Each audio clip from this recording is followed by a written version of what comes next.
इस वीडियो में आज इस मैथ को सॉल्व करेंगे। क्वेश्चन नंबर 12 में एक प्लॉट 144 मीटर गुना 32 मीटर को भरने के लिए कम से कम कितनी वर्गाकार टाइल्स की आवश्यकता होगी। तो इस मैथ को कैसे बनाएंगे, इसमें तो ना ही टाइल्स का माप दिया हुआ है कि कितना माप, सिर्फ दिया हुआ है हिंट से कम कितनी वर्गाकार टाइल्स बनेंगी। तो सबसे पहले इस मैथ को बनाने के लिए आपको ये तो पता करना ही है कि हॉल में उसका हॉल का क्षेत्रफल कितना है। तो ये तो लगभग दिया हुआ ही है। लंबाई ये होगा प्लॉट का और चौड़ाई ये होगा। तो लंबाई और चौड़ाई मिला करके गुना करेंगे तो इसका प्लॉट का क्षेत्रफल निकलेगा। यानी कि आपका प्लॉट का क्षेत्रफल हो गया, प्लॉट का क्षेत्रफल 144 गुना 32। तो 2 4 जा 8, 4 जा 8, 2 1 जा 2, 3 4 जा 12, 3 4 जा 12 13, 1 3 1 जा 3 4, 3 2 5 और इधर का 6 4। तो ये इतना मीटर स्क्वायर, क्योंकि इसमें भी मीटर है और इसमें भी मीटर है, मीटर मीटर गुना होकर के मीटर स्क्वायर, इतना हो गया प्लॉट का क्षेत्रफल। अब प्लॉट का क्षेत्रफल तो मेरे पास आ गया। अब बताना है कि कम से कम अगर ये प्लॉट है, देखिए क्वेश्चन समझिए, अगर ये प्लॉट है तो ये लंबाई है इतना और चौड़ाई है इतना, यानी ये आयत का शेप का प्लॉट है। तो इसमें आपको वर्ग के शेप का टाइल्स बैठाना है पूरा रूम में। तो पूरा क्षेत्रफल तो पता चल गया कि इतना क्षेत्रफल है। अब टाइल्स कितना वर्गाकार होना चाहिए, कम से कम कितनी वर्गाकार टाइल्स। तो वर्गाकार अगर ये ले रहे हैं हम लोग, टाइल्स बैठा रहे हैं, तो कम से कम कितना टाइल्स की ज़रूरत पड़ेगी। तो इसको बनाने के लिए सबसे पहले हम लोग क्षेत्रफल निकाल लिए। उसके बाद 14 और 32 का कम से कम पूछ रहा है, इसलिए 14 और 32 का आपको लघुत्तम समार्थक निकालना होगा, यानी प्लॉट की लंबाई और चौड़ाई का लघुत्तम समार्थक। तो इसमें निकाल लो। 2 7 जा 14, 2 जा 4, 3 जा 6, 6 जा 12, 2 1 जा 2, 2 8 जा 16, 2 9 जा 18 एंड 3 3 जा 9। अब इसमें 2 से ये भी लगेगा। 2 1 जा 2, 2 6 जा 12, 2 8 जा 16, 2 4 जा 8 एंड 2 2 जा 4। तो इसका लघुत्तम समार्थक दोनों का हो जाएगा,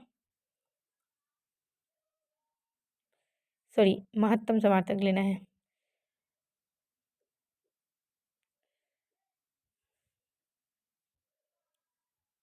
एक 2 3 4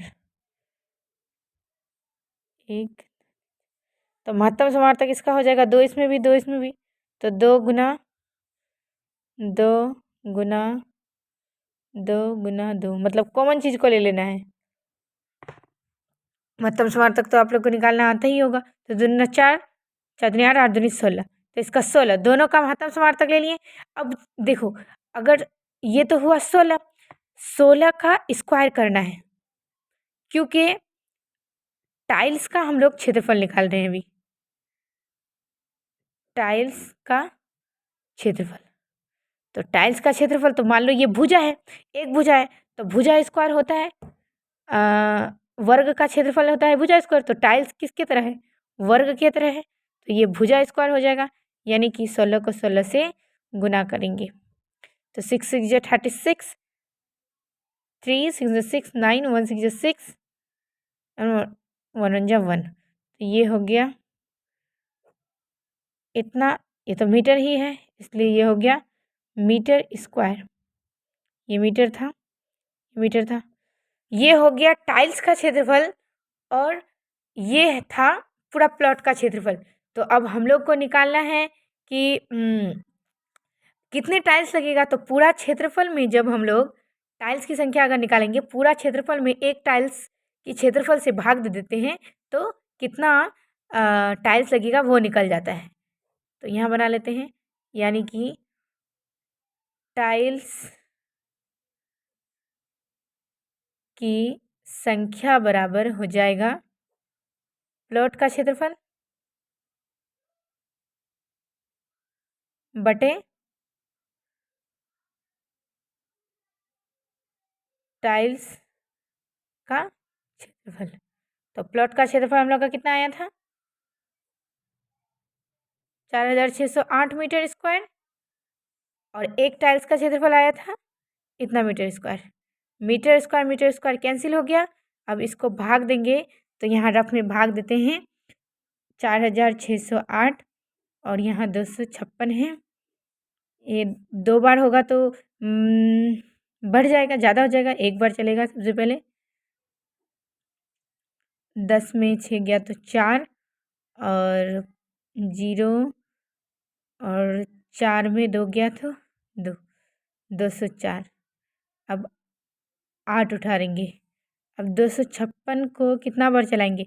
8 बार अगर चलाते हैं, इसका पहाड़ा तो याद है नहीं, गुना करके करना पड़ेगा। 8 6 48, 4 बचा, 8 बचा 40 तो 44, फिर 4 बचा, 8 16, 17 18 19 20, यानी कि 8 बार चलाते हैं तो पूरा पूरा आ जाता है।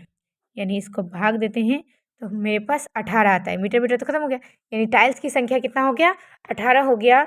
यानी ये 12 नंबर क्वेश्चन एक प्लॉट 144 मीटर गुना 32 मीटर को भरने के लिए कम से कम कितनी वर्गाकार टाइल्स की आवश्यकता होगी, इस मैथ को इस तरीके से बनाएंगे। यानी सबसे पहले प्लॉट का क्षेत्रफल दोनों को गुना करके निकालेंगे। उसके बाद इसका इन दोनों संख्या का लंबाई और चौड़ाई का HCF निकालेंगे। HCF ही हो जाएगा एक वर्ग का भुजा।